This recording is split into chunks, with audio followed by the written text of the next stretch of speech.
আজকে তাহলে আমরা কি শিখবো? জাভাস্ক্রিপ্ট প্রোগ্রামিং ল্যাঙ্গুয়েজ, জাভাস্ক্রিপ্ট যে করে শিখবো। ওকে, জাভাস্ক্রিপ্টটা কি জিনিস সেটা আপনাকে অবশ্যই বুঝতে হবে ভালোভাবে। জাভাস্ক্রিপ্ট আর জাভা দুটা কিন্তু সেম জিনিস না, বুঝতে পারতেছি? জাভাস্ক্রিপ্ট দিয়ে তৈরি করা হয় বড় বড় ওয়েব অ্যাপ্লিকেশন, বহুত কিছু তৈরি করা হয়, সফটওয়্যার তৈরি করা হয়, অনেক কিছু। ওয়েবের যতগুলো কাজ হয় এগুলো জাভাস্ক্রিপ্ট দিয়ে তৈরি করতে হয়।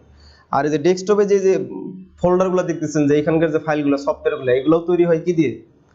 জাভাস্ক্রিপ্ট দিয়ে। জি আসেন, কি দিয়ে? জাভাস্ক্রিপ্ট। আর জাভা দিয়ে তৈরি করা হয় ফোন, মোবাইলের যে অ্যাপসগুলো থাকে এগুলা। দুটাই কিন্তু আবার প্রোগ্রামিং ল্যাঙ্গুয়েজ।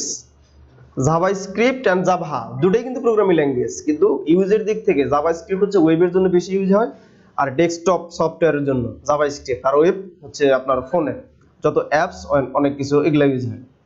দুটাই প্রোগ্রামিং ল্যাঙ্গুয়েজ। এরকম আরো অনেক অনেক প্রোগ্রামিং ল্যাঙ্গুয়েজ আছে, পিএইচপি, তারপরে আছে আপনার C, C plus plus, Python, Ruby, programming language. প্রত্যেকটা আপনি যদি একটা প্রোগ্রামিং ল্যাঙ্গুয়েজ খুব ভালোভাবে শিখতে পারেন, একটা প্রোগ্রামিং ল্যাঙ্গুয়েজ, সারা পৃথিবীতে যত প্রোগ্রামিং ল্যাঙ্গুয়েজ আছে আপনার 80% শেখা হয়ে যাবে। এটা রুলস, এটা আসলে কোনো মানে এমনি এমনি গল্প কিছু না। একটা প্রোগ্রামিং ল্যাঙ্গুয়েজ ভালো করে শিখলে বাকি সব আপনার 80% শেখা শেষ হয়ে গেছে। তখন আপনি পাইথন নিয়েও কাজ করতে পারবেন, আপনি সি নিয়েও কাজ করতে, সি প্লাস প্লাস নিয়েও কাজ করতে পারবেন। শুধুমাত্র দুই একটা অপশন ভিন্ন, দুই একটা ফাংশনের নাম ভিন্ন, শুধু ইউজটা অন্য, কিন্তু স্ট্রাকচার, সিস্টেম সব কিছুই এক। বুঝতে পারতেছি? যেমন বড় বড় সফটওয়্যার, পিএইচপি একটা ল্যাঙ্গুয়েজ, এটা দিয়ে বড় বড় সফটওয়্যার তৈরি করা হয়, বড় বড় ওয়েব অ্যাপ্লিকেশন তৈরি করা হয়। রেজাল্ট দেখি আমরা, রেজাল্ট শিট, তারপর ওই যে টিকিট কাটে আমরা অনলাইনে, রেলওয়েতে যে টিকিট কাটে, ওই যে ওয়েব অ্যাপ্লিকেশন, বিভিন্ন যে অ্যাপ্লিকেশন আছে, বা বিভিন্ন ফর্ম পূরণ করি না, টাকা টাকা পয়সা পে করি ভার্সিটিতে, এগুলো যে ম্যানেজমেন্ট সফটওয়্যার, এগুলো তৈরি করা হয় পিএইচপির মাধ্যমে। পিএইচপি যেমন ওয়ার্ডপ্রেস, কয়েকদিন পরে ইনশাআল্লাহ শুরু করব। ওয়ার্ডপ্রেস হচ্ছে একটা সফটওয়্যার, ওয়েবসাইট তৈরি করা সফটওয়্যার, এটা কিন্তু পিএইচপি দিয়ে তৈরি করা। এরকম বিশাল বড় বড় মানে সফটওয়্যার তৈরি করা যায় পিএইচপির মাধ্যমে। আপনারা চাইলে পিএইচপি তে শিফট করতে পারবেন, মানে সুইচ করতে পারবেন, কোনো সমস্যা নেই। পিএইচপি যদিও আমরা দেখবো, আমরা থিম ডেভেলপমেন্ট করব, নিজেরা থিম তৈরি করব, অনেক অ্যাডভান্স জিনিসপত্র দেখবো ইনশাআল্লাহ সামনে আসতেছে। কিন্তু শুরুটা করতেছে জাভাস্ক্রিপ্ট দিয়ে। জাভাস্ক্রিপ্ট অন্যান্য ল্যাঙ্গুয়েজের চাইতে এটা একটু ইজি, অন্যান্য প্রোগ্রাম ল্যাঙ্গুয়েজ চাইতে এটা শেখাটা মজা বেশি, এটা একটু ইজি। বুঝতে পারতেছি? তাহলে কি বুঝলাম আমরা? জাভাস্ক্রিপ্ট একটা প্রোগ্রামিং ল্যাঙ্গুয়েজ, তাই না? আচ্ছা, মামুন ভাই বলেন প্রোগ্রামিং ল্যাঙ্গুয়েজ বলতে কি বুঝেন? প্রোগ্রামিং ল্যাঙ্গুয়েজ আর কেউ বলতে পারবে? আপনি কি বুঝেন প্রোগ্রামিং মানে কি? প্রোগ্রামিং করার জন্য যে ভাষাগুলো প্রয়োজন হয়, এটা আমাদের সাধারণ ভাষার মতো না। আচ্ছা কম্পিউটার প্রোগ্রামিং করার জন্য যে ভাষাটা লাগে, আচ্ছা, প্রোগ্রাম, আসলে প্রোগ্রাম থেকে প্রোগ্রামিং কথাটা আসছে, তাই না? প্রোগ্রামটাকে বাংলা ভাষায় এইভাবে মাথায় সেট করে রাখেন, অন্য কোনো চিন্তা না করলেও হবে। যে সাপোজ একটা বিএ ভাষার একটা প্রোগ্রাম, স্কুলে বিভিন্ন প্রোগ্রাম হয়, আমরা বলি না যে স্কুলে প্রোগ্রাম আছে, আমার ফ্রেন্ডের একটা প্রোগ্রামে যাচ্ছি, একটা বিএ প্রোগ্রাম, অ্যানিভার্সারি থাকে না? বিয়ে দিয়েই কল্পনা করেন, সাপোজ কোন একটা বিয়েতে আমরা কিন্তু আমাদের এজের, যে আমরা টিনেজ বা টিনেজ একটু বড়, অনেক আনন্দ উল্লাস তো হয়, পাশাপাশি আরেকটা কাজ হয়, আমরা সিলেক্ট করি ম্যানেজমেন্টে কে কোথায় থাকবে। কেউ থাকবে যে তোমরা গেটে, বরযাত্রী আসার সাথে সাথে গেটে চলে যাবা, যে দাঁড়াবা, যে কথা বলতে হবে, তাদের সাথে কি টাকা পয়সা নাই, বিভিন্ন মজার অনেক কিছুই ঘটে, তাই না? এটা একটা শিফটের কাজ, কতজনের কাজ থাকে। আরেকজনের কাজ থাকে যে বরযাত্রী আসার পরেই তুমি সবার সামনে কি জুস নিয়ে যাবা, ঠিক আছে, বা তুমি ড্রিঙ্ক নিয়ে যাবা, থাকে না? দুটা কাজ ভিন্ন হইলো না? তারও একটা কাজ। আরেকজন থাকে কি, তুমি সবসময় পোলাও দিবা, কোরমা দিবা, তুমি এই টেবিলে থাকবা, তুমি এই টেবিলে থাকবা, থাকে না? কেউ কেউ বলবে যে তুমি শুধু সালাদ দিয়ে যাবা, কেউ হচ্ছে যে সস দিয়ে যাবা, কেউ হচ্ছে কি লবণ দিয়ে যাবা সবার প্লেটে, থাকে না? এই প্রোগ্রামটা, এই যে বিষয়গুলো, এগুলা কি যখন বরযাত্রী আসে তারপরে সবাই মিলে দাঁড়িয়ে করে, নাকি আগেই করে রাখে? বিষয়টা আগেই প্ল্যানটা করা থাকে না? এই জিনিসটাই হচ্ছে প্রোগ্রাম। মানে একবার আপনি প্ল্যানিং করে সবকিছু তৈরি করে দিবেন, আর কাউকে বলা লাগবে, জাস্ট স্টার্ট করে দিবেন, স্টার্ট হয়ে গেল, অটোমেটিক্যালি চলতেই থাকবে চলতেই থাকবে। যার যেটা কাজ, যখন যার স্টেপ আসতেছে সে একাই কাজ করতেছে। এই জিনিসটাই হচ্ছে প্রোগ্রামিং। মানে একই কাজ, একই প্রোগ্রাম আপনি পূর্বে থেকে সেট করে দিয়ে রাখছেন, অটোমেটিক্যালি যখন যার কাজ শুরু হবে সে একা একাই কাজ করতেছে, আপনাকে আর বলে দিতে হবে না। শুরু করাই দিয়েছেন একবার, প্রোগ্রাম করে রাখছেন একবার, যখন রান করে দিয়েছেন প্রোগ্রাম একা একাই চলতে থাকতেছে। এটাই হচ্ছে প্রোগ্রাম। বুঝতে পারতেছি? আর প্রোগ্রামের আরেকটা বিষয় হচ্ছে যে একই কাজ বারবার করা হয়, একই কাজটা বারবার করতে হবে প্রোগ্রামে, একই কাজ বারবার করে। যেমন আপনারা চিন্তা করে দেখেন, আমরা যখন চা খেতে যাই, একটা চার দোকানদার কি দিয়েই কল্পনা করেন, চা বানানোর প্রোগ্রামটা কি? চা বানানোর প্রোগ্রামটা সে অবশ্যই একটু গরম পানি দিচ্ছেন, নাকি ঠান্ডা পানি দেওয়া হয়? চা কিন্তু গরম পানি, এটা রুলস না? একটু লবণ নিচ্ছে, সরি পানি নিচ্ছে, গরম পানি, তারপর এখানে কি পাতি ঢেলে দিচ্ছে, চিনি দিচ্ছে, একটু লবণ মানে লেবু শরবত যাই হোক দিচ্ছে। এই যে প্রসেসটা, এটা একদম বাংলাদেশের সবচাইতে বড় ধনী লোক আসলেও সেইভাবে চা বানাই দিবে, আপনি আমি এগুলো চা চা বানানোর প্রসেসটা তো একই নাকি? এই যে প্রসেসটা একই কাজ, সেম কাজটা সে বারবার বারবার করতেছে না, যেই আসুক, এটা একটা প্রোগ্রাম। সে সব একই সিস্টেমে একই রুলসে চলতেছে। আমাদের আম্মু বা বাসার আম্মু যখন সবাই রান্না বান্না করে, সে কি কি করে? একইভাবে চুলাটা স্টার্ট করে, হাঁড়ির মধ্যে কে পানি তুলে দেবে, রান্না বান্না বেরোবে, প্রসেসটা কি না? এই জিনিসটাই হচ্ছে প্রোগ্রাম।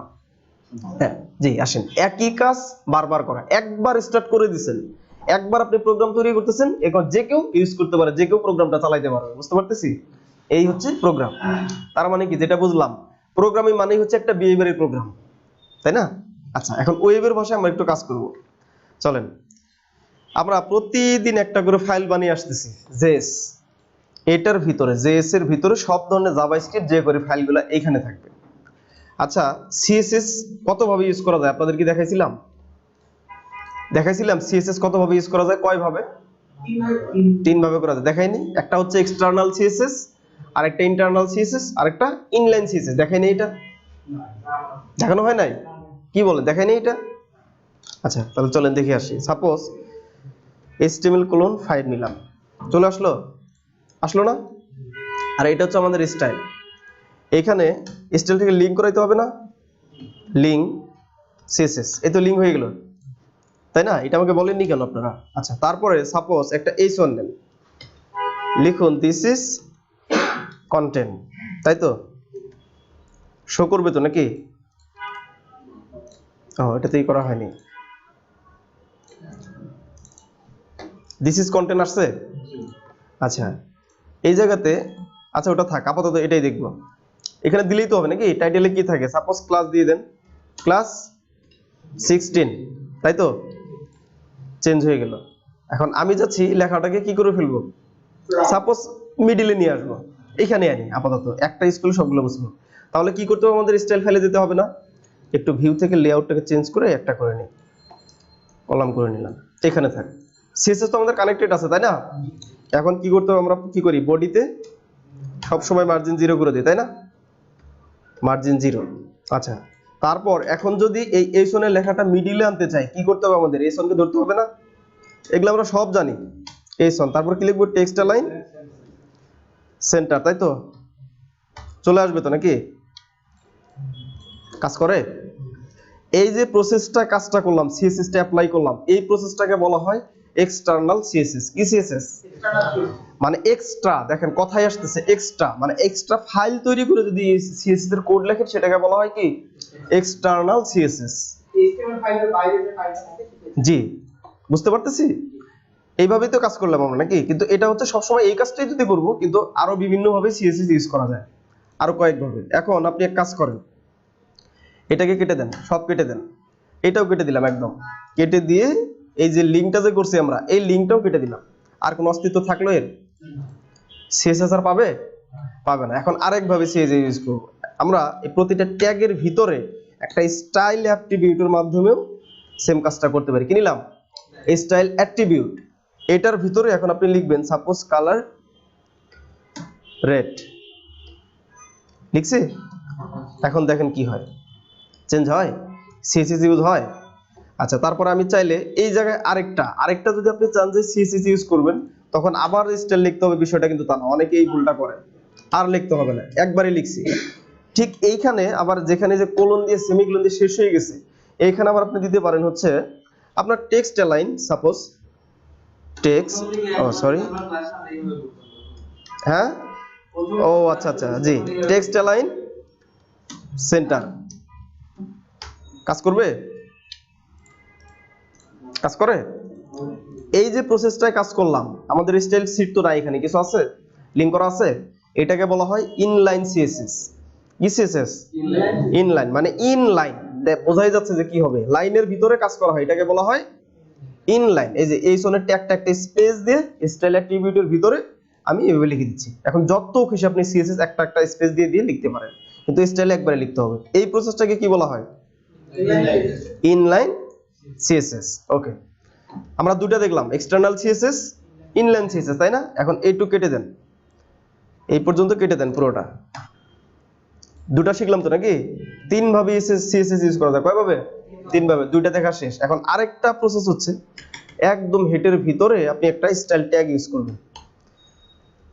স্টাইল ট্যাগ নিলাম, এর ভিতরে এই জায়গাতে এখন সিএসএস কে ধরেন, মানে এইচন কে কল করেন। ধরছি? প্রসেস দেখছেন? স্টাইলের ভিতরে এখন এইখানে আপনি লিখে দিন সাপোজ এফএফএসএস ফন্ট ফ্যামিলি সেন্সারি। দেখেন তো চেঞ্জ, একদম সিএসএস এর কাজ করবে জি এই যে চেঞ্জ হয়েছে। সিএসএস কাজ করে করে কিনা? আবার এইখানে আবার আরো ইয়া লিখে দেন, এখানে শেষ, তারপরে লিখে দেন টেক্সট লাইন সেন্টার। আসছে না? আসতেছে তো নাকি? দেখবেন এইখানে চলে আসবে। এই যে কয়ভাবে ইউজ করলাম? যদি আমরা ডিপ থেকে ভাই তখন কি করব? একই। ওই সিএসএস এর মধ্যে ডট ডট চিহ্ন দিয়ে কোথায়? এখানে।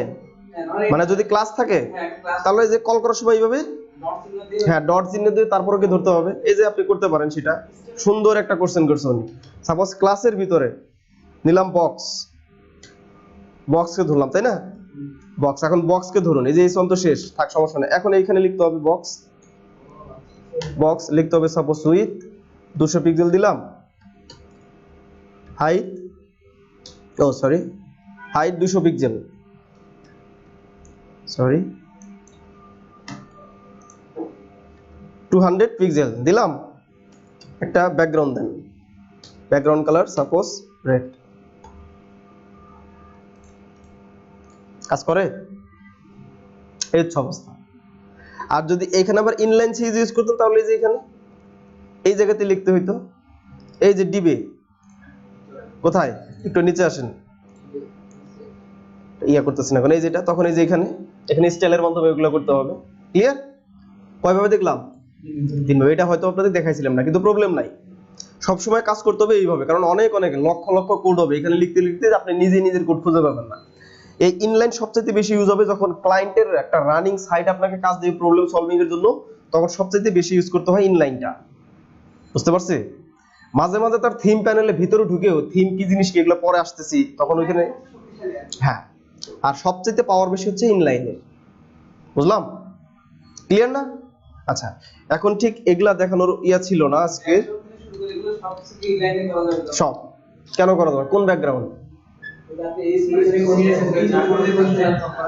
হ্যাঁ, এক কথা এই ফাইলে আপনি এই যে দেখাইলামই তো, এইটুক বুঝলে এক কথা এই ফাইলে যা যা করা যাইতো এই ফাইলে সব কিছুই করা যাবে। এইভাবেও করা যাবে যে উপরে স্টাইলের মাধ্যমে সবকিছু করা যাবে। এই যে আপনি এখন আরেকটা যদি ব্যাকগ্রাউন্ড নাম্বার কল করে দেবেন, আমরা ফুল পিএইচডি টু এইচটিএমএল এটার ভিতর থেকে করা যাবে, যাবে না? শুধু কলটা তো এখানে কি, এখানে শুধু এক্সট্রা ফাইলে এখানে একটা স্টাইল লিখে এইভাবে তো সিএসএস এই ফাইলে ধরা লাগতো, তাই কি না? এখন শুধু স্টাইলের ভিতরে ওগুলো ধরতেছি। এই হচ্ছে অবস্থা। ক্লিয়ার? তবে কখনো সিএসএস ফাইলের শুরুতে একদম স্টার চিহ্ন দিয়ে একটা কাজ শুরু করে, ওইটা কি আসলে? স্টার চিহ্ন দিয়ে ওখানে সবগুলো ডিফাইন করা হয়। যদি ওইটা ভ্যালিডটা ওটা ইউজ করা লাগে না, ওটা বিভিন্ন কাজে ইউজ হয়, ওটা পরে দেখবেন ইনশাআল্লাহ চলে আসবে, যখন ওইটারও দরকার আছে সামনে হয়তো চলে আসবে। ক্লিয়ার? এই হচ্ছে অবস্থা। কয়ভাবে ইউজ করলাম? আমরা কথা বলতেছিলাম কি নিয়ে? জাভাস্ক্রিপ্ট। আজকে আমাদের এটা দেখার যদি উদ্দেশ্য ছিল না, কিন্তু দেখাইছিলাম না তাই দেখলাম। সেভ করে দিয়ে দিব। ওকে।